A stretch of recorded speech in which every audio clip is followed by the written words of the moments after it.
Did you see Rapha posted a £12 million loss? I did not. That sounds like a lot of money to me.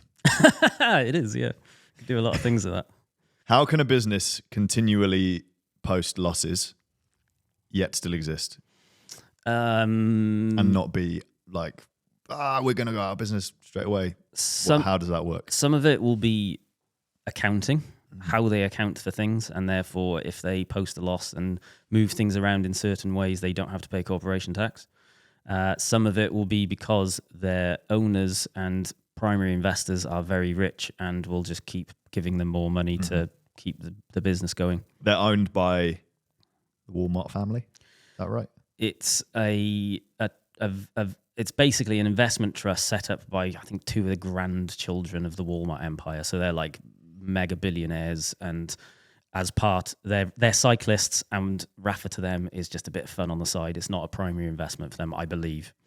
What we do know is Rapha has posted a loss for 6 years in a row, even though their turnover, so the turnover in 2023 was £118 million, and they ran a loss. That is wild, isn't it? That's crazy. They are without a doubt one of the biggest cycling brands in the world. And I'm not talking about apparel. I'm talking about like brands.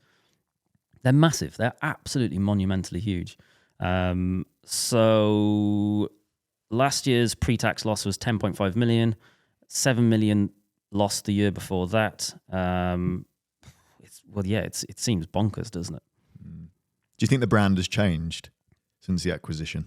I don't think it's necessarily since the acquisition, but the brand has changed. Yeah, since the start, when it was kind of a new, quite cool thing, you didn't see they were just an imagery or marketing the way they were doing it. They were a small indie brand doing perfume adverts in cycling.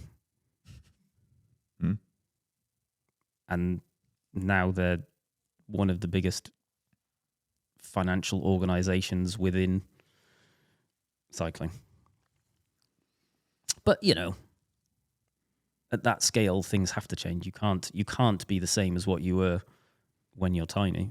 It's just not possible, because you've got 500 members of staff and operations all over the world, and your supply chain has to be able to handle £120 million worth of sales rather than £1 million worth of sales.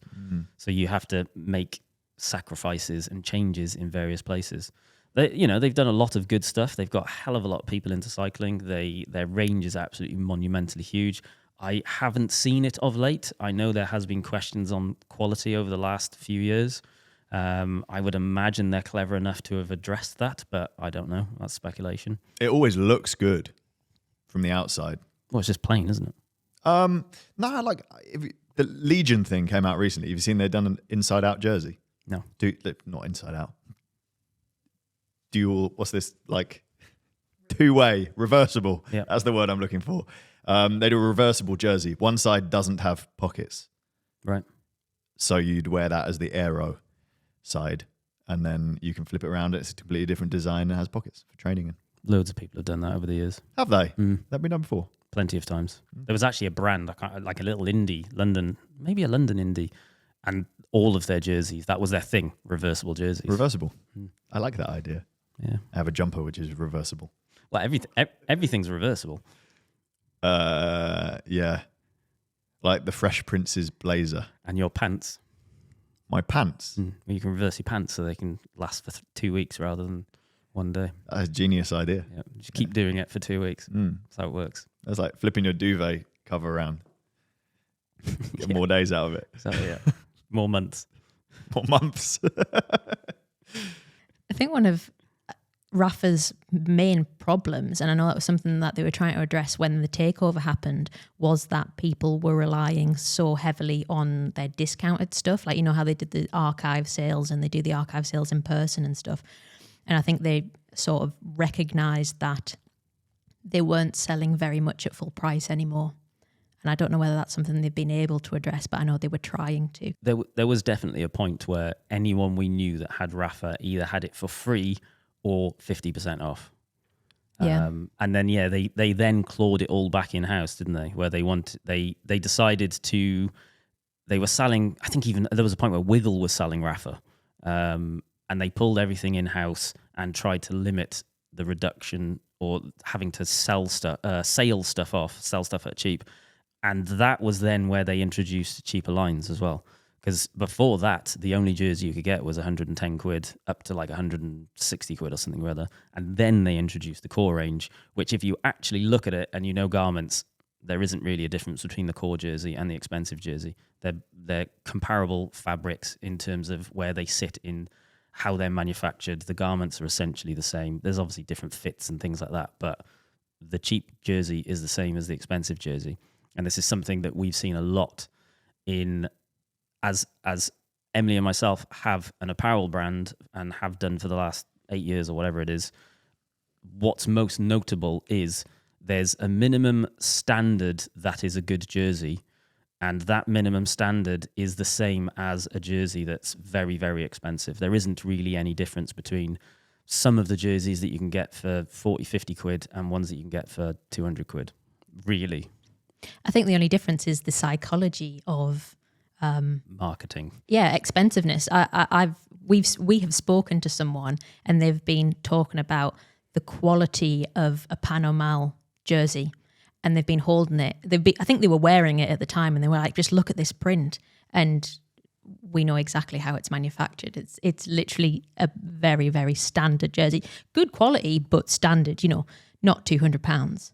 Doesn't need to be, but it's the psychology of premium appeals to people. Yep, that's how it goes.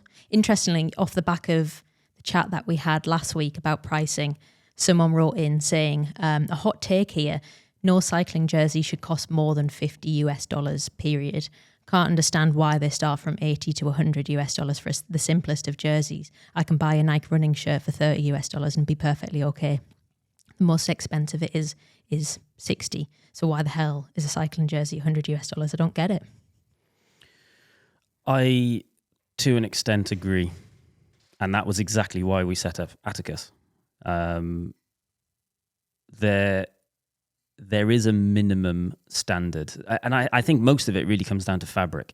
There are certain fabrics that are just hideous, and they're typically 100% polyester. They don't have stretch in them. They warm when they shouldn't be. There's some fabrics that are just hideous, and typically the cheaper end are those fabrics. But, we proved it. Like, you can have a jersey which is, or bib shorts that are comparable to the most expensive out there, but half the price. However, what he's saying is he doesn't think it should be more than $50, which is £40. So that's double, that's half the price of what we are selling for as well. And I actually think a lot of this is down to manufacturing as well. And I think we talked about it last week, like, you say something is for horses and it's double the price. If we speak to a cycling manufacturer, we wouldn't be able to sell stuff for £40 and make a profit because we wouldn't get it that cheap. And, if you're looking at Nike, the buying power that they have, they can probably get stuff dead cheap, and they're probably manufacturing in places where wages aren't a lot. Mm-hmm. But, from our perspective, we would not be able to run a business selling stuff that cheap.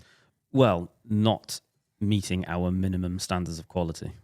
The only way we would be able to do it is to make it out of a fabric that we wouldn't want to wear, and we would probably make about 50 pence on it, if that. People are looking at jerseys from Decathlon and places like that, but again, it's buying power, isn't it? They're buying so many of them that, unfortunately, a small business cannot produce a jersey.